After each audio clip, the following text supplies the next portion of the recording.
But I gotta say, and I'm friendly with the ladies on The View, but they didn't say anything about this week. Nothing. You know, because it's never been their thing to weigh in on the issues. Did y'all really think we weren't gonna talk about Jimmy Kimmel?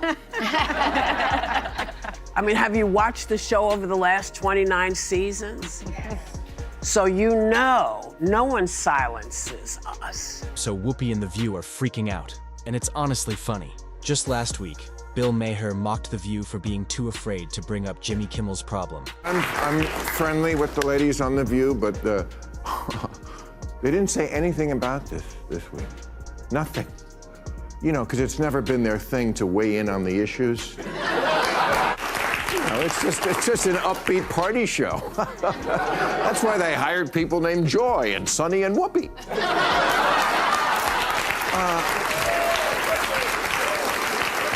But you know, girls, let me go out strong, okay? It won't you. I promise. It's happened to me, and I may go out after this show. We don't know. We don't know. The View has always jumped on every headline since it began. Remember a few weeks back when I showed that clip of a former panelist admitting they often get just hours to prep before tackling big controversies? Exactly. That's why it stunned viewers when, right after Jimmy's suspension, The View went on air pretending they didn't know ABC had pulled Kimmel. Ma ripped into them for being too scared to jeopardize their comfortable spots by bringing him up. But here's the twist. The View finally spoke out, and what they said is unbelievable. Did y'all really think we weren't gonna talk about Jimmy Kimmel? I mean, have you watched the show over the last 29 seasons? So you know, no one silences us. And to all my friends in Italy who reached out, you have to know, it's okay, we're still here, we're still broadcasting. And when the news broke last week about Jimmy Kimmel's suspension, we took a breath to see if Jimmy was going to say anything about it first. We did the same thing with Stephen Colbert. That's not true. In just a moment, I'll break down why they finally chose to comment on Jimmy Kimmel's situation.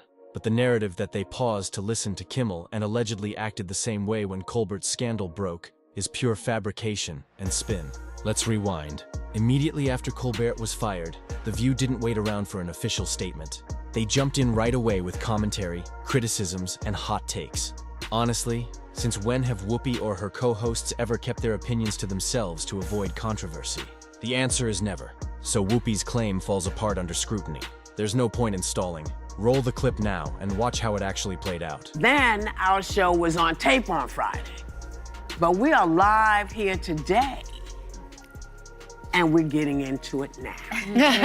You cannot like a show. Now, I want to make sure I got this right. To be clear, you cannot like a show and it can go off the air.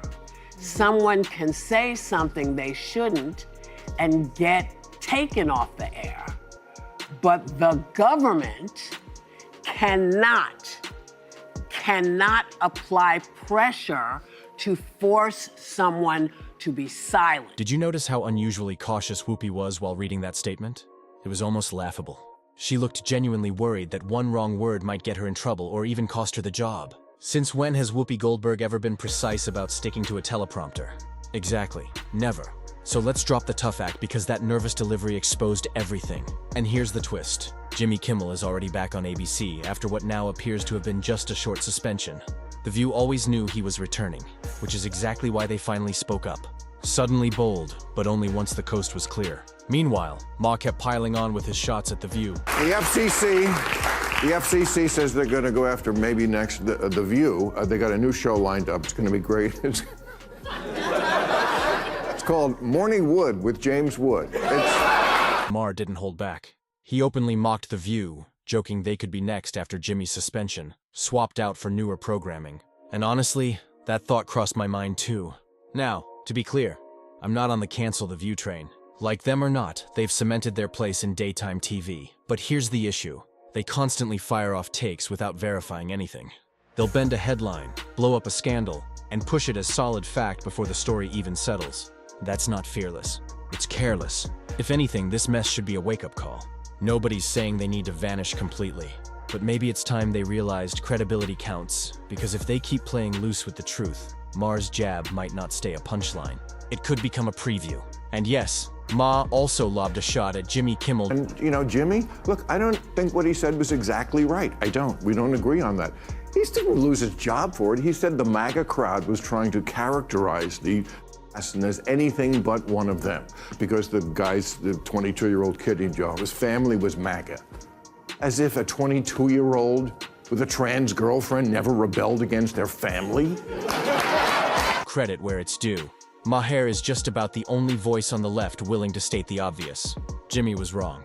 Meanwhile, almost every other comedian twisted themselves into knots defending Kimmel's remarks, insisting there was nothing offensive about them.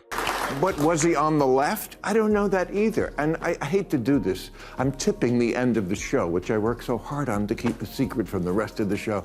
But it's too relevant. What I'm talking about at the end, I'm going to have to say now, which is that it is a fool's errand to try to say that these nuts who do these things are any team. Ma cut through all the noise. He plainly said Jimmy went too far, but also argued it wasn't grounds for losing his job. And honestly, he's right on both points. Kimmel shouldn't have been fired, and technically he wasn't. What he got was basically a slap on the wrist, a short suspension dressed up to look like real punishment. Let's be clear though, that suspension wasn't really about discipline. It was ABC's way of saving face, acting like they were holding him accountable while fully planning to bring him back. Ma called it exactly how it was, and that kind of honesty, as rare as it is, set him apart from the rest. But, you know, look at what this guy is doing. I mean, Jimmy has every right to be wrong, but look at this guy. He was doing porn video games with furries. He was on a game called Furry Shades of Gay 3.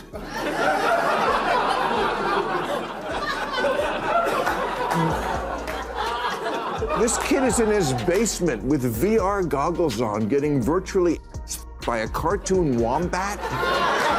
And you're gonna put politics into this? Bill kept the pressure on with sharp, sarcastic digs at Jimmy Kimmel for rushing to blame MAGA. The point behind Mars's humor was obvious. Jimmy should have done his homework instead of politicizing a tragedy to score easy points. A few minutes of fact-checking would have saved him from humiliating himself on national TV. If he had slowed down, he would have realized the incident didn't fit neatly into any political category. No MAGA connection, no clear ideology, just a disturbed individual. But Kimmel, eager to ride the anti-MAGA wave, dove in without proof. That's why Maher's mockery hit so hard, because it was accurate. Jimmy's snap judgment wasn't just careless. It exposed him as partisan and reckless. In the end, Mars's point wasn't just about Kimmel. It was a reminder that facts matter more than spin. This kid doesn't belong in either party. He belongs in a straitjacket. He's an outpatient who should not be out. But you have the right to be wrong, or to have any opinion you want. That's what the First Amendment is all about. I was defending it last week on this show against what they're doing in England against the left. Come on, guys, be fair. Okay, let's pause and break this down. The main reason Jimmy Kimmel was pulled from late-night TV wasn't really about his words. It was about the money. As soon as he launched into those anti-MAGA remarks, Disney, ABC's parent company, saw its stock tumble. And it wasn't some minor dip. Reports say Disney's stock slid about 2%, erasing nearly $4 billion in market value within hours of Jimmy's rant. Losses like that send shockwaves through both investors and executives. So ABC didn't sideline Kimmel out of principle or morality. They did it to stop the financial bleeding. It was pure damage control. When billions are at stake, protecting shareholders comes before protecting a late-night host. Kimmel's suspension wasn't just discipline.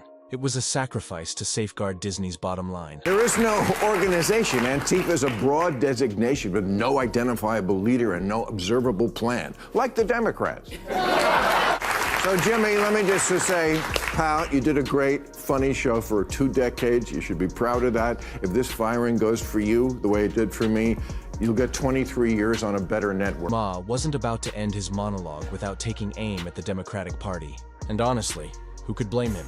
Since their crushing loss in last year's elections, the DNC has been a shadow of what it once was. The polished machine of the past now looks more like a circus scrambling just to stay relevant. And it shows. There's no clear figure to rally behind. No consistent strategy, no unifying message, just noise. What we see instead is a party relying on theatrics, cheap stunts, and constant antics to hold the attention of its base. Mars's critique landed because it was obvious. The Democrats aren't shaping the national conversation anymore. They're chasing headlines, fumbling for identity, and waiting for someone to finally step up and lead. Disney is letting the so-called comedy show return after a week's suspension. Some broadcasters are refusing to let his show back on air. Nexstar Media Group, which is the largest local TV broadcasting company in the US, announced that its stations will focus on continuing to produce local news and other programming relevant to their respective markets. What good news. Look, the company says, we made a decision last week to preempt Jimmy Kimmel Live following what ABC referred to as Mr. Kimmel's ill-timed and insensitive comments at a critical time in our national discourse. We stand by that decision, pending assurance that all parties are committed to fostering an environment of respectful, constructive dialogue. Now, here's where it gets interesting. Some media outlets are holding back on bringing Jimmy Kimmel back, worried it could hurt their financial interests. That hesitation spells real trouble for ABC's bottom line, especially if those partner networks usually pay to air Jimmy Kimmel Live. When revenue is on the line, hesitation is the last thing you want. But beyond the dollars, there's a bigger message. This pushback shows that audiences and even corporations are running out of patience with non-stop anti-mega woke grandstanding. For years, networks assumed that narrative was safe, profitable, and untouchable. Now the cracks are clear. Viewers are checking out, advertisers are cautious, and media partners don't want to tie themselves to Jimmy's baggage. This isn't just about one late-night host. It's a signal that the culture shift is already underway. This also comes after Sinclair, the broadcasting company that makes up America's largest ABC affiliate groups, announced that it would be preempting Jimmy Kimmel Live across ABC affiliate stations and replacing it with news programming. And you know what? They know that the audience has had enough of Jimmy Kimmel. Let's just look back at some of his comedy content. Here he is celebrating when they tried to censor Donald Trump. Trump has been suspended from Twitter, Instagram, Facebook, and even Snapchat. But don't worry, Mr. President, there are still plenty of apps you do have access to. You still have Spotify to drown out the sound of millions of people cheering as you leave. You still have Pet Finder since you're on the outs with Mike Pence. You have Cameo, which will soon be your primary source of income. So, what does all of this really show? Jimmy Kimmel's suspension, Bill Maher's sharp takedowns, and The View's shaky spin all point to something bigger than a late-night host stumbling over his own words. This is about money, influence, and a culture finally reaching its breaking point. Disney didn't suspend Kimmel out of principle.